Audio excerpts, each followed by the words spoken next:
엄벌에 처할 사람들 당연히 처해야 되는데 또 하나 재밌는 게 또 뉴스가 나왔어요. 어제 김건희 디올백 최 목사님한테 네. 받은 거 네. 그게 이제 자기들이 저 권익위에서 왜 그 부위원장 저랑 같은 사무실에서 일했었습니다만 네, 네, 네. 그 나오더니 갑자기 뭐 대통령 또는 영부인에게 오는 거는 뭐 당연히 국가 기록물로 지정이 된다 뭐 이러면서 국가 기록물로 해서 이관시키는 것처럼 말을 했었잖아요. 네, 네. 그런데 이제 범죄로 예를 들어서 뇌물이다 뭐 이런 식으로 이제 지정이 되면은 그건 못 하는 거고 범죄 수사에 이제 저기를 해야 되니까. 그런데 엊그제 단독으로 나온 뉴스를 보니까 이관을 안 했다는 거 아니에요, 기록물로.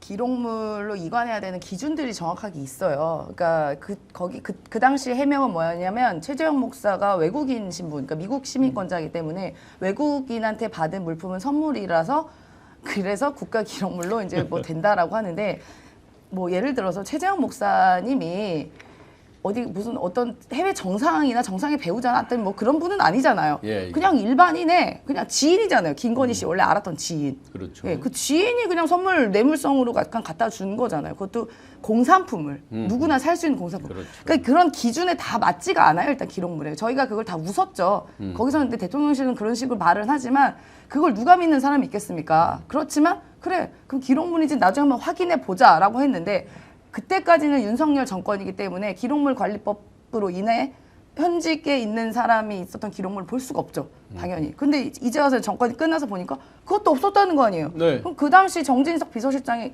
당당하게 나와가지고 국가 기록물로 뭐 보관돼서 우리가 밝힐 수가 없다 뭐 이런 식으로 발언한 것에 대한 뭐 위증에 대한 것들도 그렇죠. 당연히 저희는 물어야 될 수밖에 그러면 없습니다. 지금 이제 이관을 안 했다 그러면 범죄의 청탁 예를 들어 뇌물이다 뭐 이런 걸로 이제 개념 규정이 바뀌는 거 그럼 빨리 또 이것도 수사를 해야 되는 거죠. 수사해야 되고요. 그 당시에 이 사건에 대해서 옹호했던 뭐 건의위원회라던가 뭐 이런 등등의 사람들도 저는 철저하게 수사해서 누구 오다 받았냐.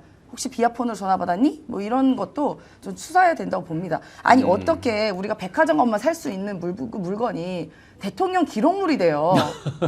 그 말이 되는 얘기를 합니까? 네. 뭐 모르겠어요. 김건희 씨는 그게 너무 소중해서 기록물로 만들고 싶었지는 모르겠지만 애초에 성립이 안 되는 것이고 이 디올백 같은 경우는 당시에도 이명수 기자가 사실 원래 구입하고 최재형 목사를 통해서 이제 갔던 거잖아요. 그때 제가 이명수 기자랑 좀 얘기를 한 적이 있습니다. 아니, 이거 이렇게 전 세계가 난리가 났는데 디올백 때문에 심지어 무슨 인도 언론, 미국 언론에서도 디올백 갖고 무슨 엄청나게 비판의 기사가 많이 있었잖아요. 네. 이렇게 전 세계가 들썩들썩거리면 아니 이거 내가 원래 반환해 주려고 잠깐 갖고 있었는데 다시 돌려주겠다 하면 간단히 끝날 문제인데. 근데 솔직히 이건 네. 누군가에 뜯어서 쓰고 뭐 나눠줬거나 자기가 썼거나 해서 하고 그렇죠. 이걸 돌려치려도 1년 번호 그 시리얼 넘버가 있는 것 있으니까. 때문에 지금 못하는 거죠? 못하는 거잖아요. 그래서 저 국가 기록물로 못 기록물이다. 남긴 거죠? 네, 그래서 그때 이명수 기자가 말이 저에게 소장님 이거는요 못 주는 이유가 명백해 알겠어요. 그러니까 그렇죠. 왜요? 그러니까 지금 보니까 이제 완전 이해되는 게 이거 분명히 김건희가 다른 거를 바꿨을 겁니다. 그렇죠. 예, 마음에 안 들어서 바꿨거나 아니면은 누굴 줬거나 그래서 누굴 받은 사람이 딴 걸로 바꿨거나 아니면 당근에 팔았을 거예요. 그렇게 얘기를 해서 그때 우리 그냥 장난처럼 웃었는데 지금 샤넬 보십시오. 네. 그러지 말란 법 없고 그렇죠. 그래서 이 디올백을 제출을 못한 게 아니냐라는 합리적 의심이 가는 거죠. 그러니까 뭐 다른 제품으로 가짜로 이제 대체는 할 수 있는데 딱 그 시리얼 그건 넘버를 들이대면 이건 그때 그 이명수 기자가 다 시리얼 넘버 찍어놓은 거 있는 거잖아요. 예, 맞죠. 예. 참 한심합니다. 더 한심한 거는요. 이 디올백 그때 이 사건 바로 직후에 통일교에서 샤넬백을 받아요. 이게 뉴스에 터진 다음에. 그러니까요. 받는구나 이제 아는 거죠. 제가 그렇죠. 받는구나가 아니라 그 전부터 받았구나예요. 받아. 그 전부터 받았으니까 계속 받았겠지. 그리고 말씀하신 것처럼 왜 사무실을 그 아래 자기 사무실에다 차려가지고 거기서 사람 만나고 그렇죠. 사람 만나서 부속실이 있었으면 출입도 못했을 그죠? 텐데 외부 사람 만나서 그 얘기 다 들은 얘기 들어보면 최 목사님하고도 한 얘기도 대부분 다 그런 거 아니에요? 청탁 관련된 얘기고 뭐 자기가 뭐 통일 얘기하고 뭐 별의별 얘기하고 그때 통화해가지고 그 금융위원 다 얘기했다는 거 다 나오는 거잖아요. 면전에서 들었다는 그럼 거죠. 그 얘기는 뭐겠습니까? 그 공간은 완전히 옛날로 따지면은 뇌물과 그러니까 뇌물이 오가고 청탁이 오가는 자리였다라고 볼 수밖에 없는 측면이기 때문에 저는 이건 뭐 명백하다. 그래서 빨리 제가 볼 때 당근 마켓에서 좀 공개적으로 좀 찾았으면 좋겠어요. 누군가 사신 분이 있을 수 누가 있겠네. 샀으면 좀 네네. 꺼내봐 주십시오라고 네. 얘기를 해야 될 것 같고요.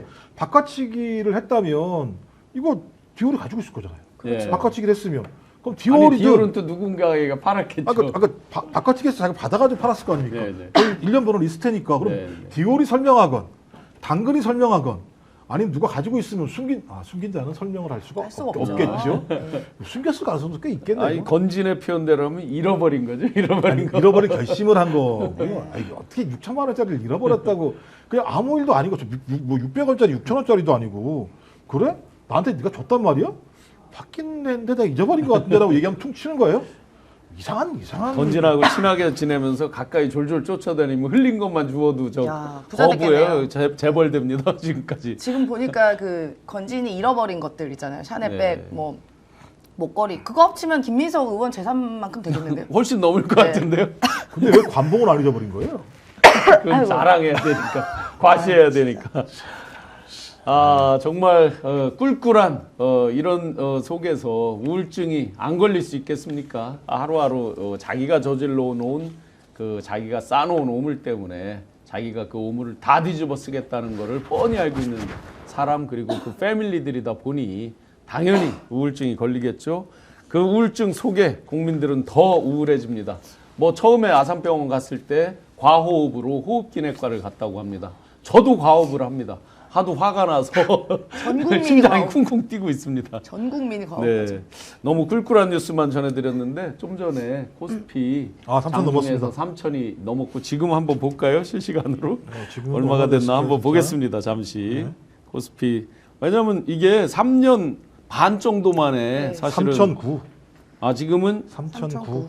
야 3천 넘어 있네요. 3천 이미 넘어 있습니다. 아까 장중에 이렇게 올랐다 치고 내렸었는데 지금은 3,009까지 이제 올라가 있습니다. 다 빨간색입니다. 이게 바로 새로운 진짜 대한민국의 힘인 거죠. 지금 이제 출발일 뿐인데 많은 국민들이 그만큼 많이 기대를 하고 있다는 거죠. 방금 말씀하신 3,010으로 올라갔습니다. 경마식으로 계속 네. 저 중계를 해야 되나? 증권사에 계셨죠? 예, 네, 그렇습니다. 이런 순간 어떻게 보시고 또 앞으로 전망 어떻게 하십니까?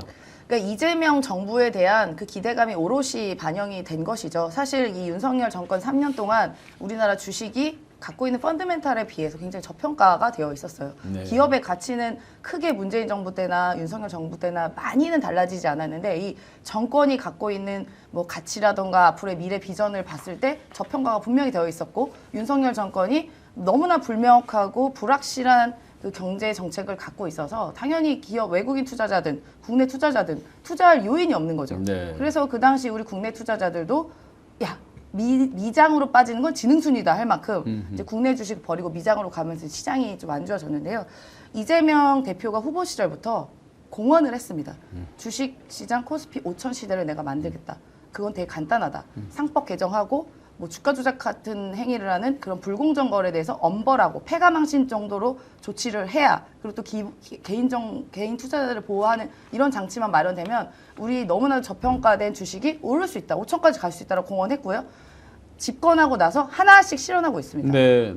상법 개정 진행하고 있고요. 그다음에 몇 번이고 말을 했어요. 거래소 가서도 뭐 주가 조작 같은 행위라면 폐가망신 또 얘기했습니다. 그래서 이러한 신뢰를 그 시장에다가 당연히 준 것이라고 보고요. 그래서 미국의 장을 또 탈출해서 국내 장으로 다시금 돌아오는 이른바 뭐 그 뭐라고 하죠? 서학개미가 이제 네, 동학개미로 다시 또 돌아오는. 돌아오는 겁니다. 네, 돌아오고 외국인 투자자들도 네. 나가 있었다가 지금 다시금 우리나라 시장으로 몰리고 있는 그런 상황입니다. 900조 이상이 이제 우리가 그 서학개미로 이제 빠져 나갔던 것인데 그렇죠. 이제 그 우리 자본이 돌아오는 거 플러스 네.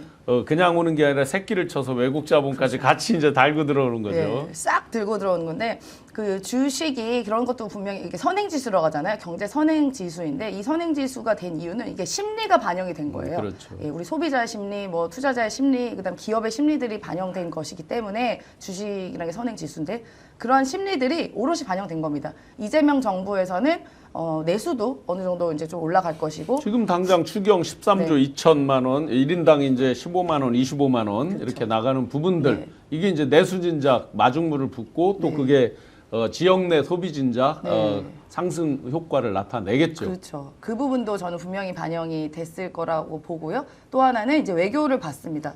이재명 대통령이 갔던 외교 현장을 봤을 때, 당연히 외교의 기반에는 우리나라 먹고 사는 게 기반이 되어 있어야 되잖아요. 거긴 당연히 경제나 뭐 이런 무역 정책 같은 게 포함되어 있기 때문에 지켜봤을 때 분명히 잘하실 것 같다라는 그런 믿음도 저는 충분히 섞여 있다고 봅니다. 이런 것들이 다 모아서 뭐 당연히 뭐 금리도 인하하긴 했지만요. 그런 것들이 모아져서 뭐 개인의 그런 내수 활성화에 대한 기대, 기업의 가치가 올라갈 거라는 기대, 우리나라가 조금 더 성장할 거라는 기대, 국가 위상이 올라갈 거라는 기대가 오롯이 반영이 될 거고 이 흐름은 당분간은 좀 지속되지 않을까 생각합니다. 이번 이 3천 돌파가 굉장히 의미가 큰 거예요. 제가 보기에는. 왜냐면 지금 글로벌 정세가 그렇죠. 전쟁 중동 지금 심각한 전쟁하고 상황이죠. 해서 뭐 당장 뭐 마치 전 세계가 3차 대전이 날 것 같은 그런 공포도 있고 한데 맞습니다. 그런 속에서도 그동안 코리아 디스카운트라고 해서 우리가 항상 이제 뒤처져 있었던 그걸 딛고 지금 일어나는 거기 때문에 굉장히 의미가 큰 거죠. 예, 그래서